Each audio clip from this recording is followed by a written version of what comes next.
Okay. ఈ back pain వస్తుంటది అంటుంటారు కదా! సో, దానికోసం ఏమన్నా ఇంజెక్షన్స్ అనేవి ఉంటాయా? సో ఈ బ్యాక్ పెయిన్ ఉన్న పేషెంట్స్ హ్మ్. చాలా మంది వీటిని ఇప్పుడున్న జనరేషన్ అయితే ఫంక్షనల్ బ్యాక్ పెయిన్స్. ఓకే. ఎప్పుడైనా ఒక పేషెంట్ బ్యాక్ పెయిన్ తోటి మా దగ్గరకు వస్తే, హ్మ్. డాక్టర్ దగ్గరకు వస్తే we look for red flags. Red flags అంటే ఏంటి? ఒకటి హిస్టరీలో ఓకే. డాక్టర్ గారు నాకు తిమ్మిరి పడుతున్నది, కాళ్ళు హ్మ్. మొద్దుబారుతున్నది, హ్మ్. నడుస్తుంటే చెప్పులు జారిపోతున్నాయి, హ్మ్. కరెంట్ షాక్ కొట్టినట్టు అనిపిస్తుంది. అంటే ఇది ఓకే. పేషెంట్ చెప్పే హిస్టరీలో ఏమైనా రెడ్ ఫ్లాగ్స్ ఉన్నాయా? హ్మ్.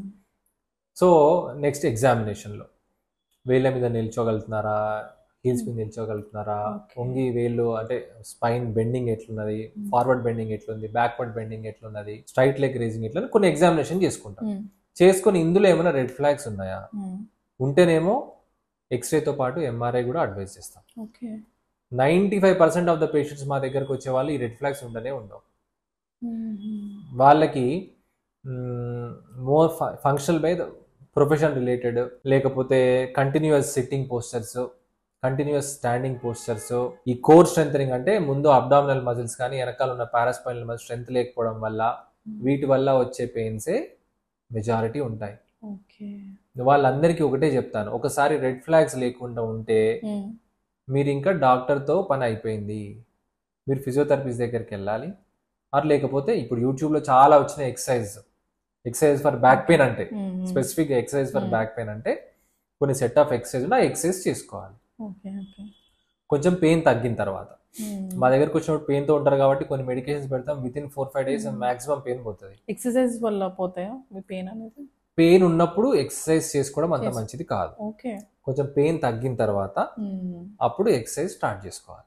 హ్మ్. సో ఎప్పుడైతే ఈ కోర్ స్ట్రెంథనింగ్, పోస్చర్స్, ఇవన్నీ ఎర్గోనామిక్స్ అంటామో, ఇవన్నీ కరెక్ట్ చేసుకుంటే most of the back pains అనేవి మనం కంట్రోల్లో పెట్టుకోవచ్చు. అంటే చాలా మంది లేడీస్ అంటుంటారు కదా, మేము ఇంట్లో అన్ని పనులు చేస్తుంటాము, ఎక్సర్సైజ్ ఎందుకు ఇంకా అవసరం లేదంటారు. Yeah so correct. ఎంతవరకు? నేను చెప్తాను, బ్యాక్ పెయిన్ వచ్చిన వాళ్ళు చాలా మంది మీరు ఎక్సర్సైజ్ చేయండి, ఏ ఎక్సర్సైజ్ రాసే ముందే నేను ఎక్సర్సైజ్ చేస్తాను డాక్టర్, రోజు నడుస్తాను నేను అని. రోజు నడిచే ఎక్సర్సైజ్ మీ హార్ట్ కి, నీస్ కి, వాటన్నిటికీ మంచిదే. రోజు నడవడం బ్యాక్ ఏం అంత మంచిదేం కాదు. ఓకే. సో మీ కోర్ స్ట్రెంథనింగ్, సరిగ్గా లేకుండా ఓన్లీ వాకింగ్ చేసినా కూడా బ్యాక్ పెయిన్ పెరుగుద్ది. ఓకే.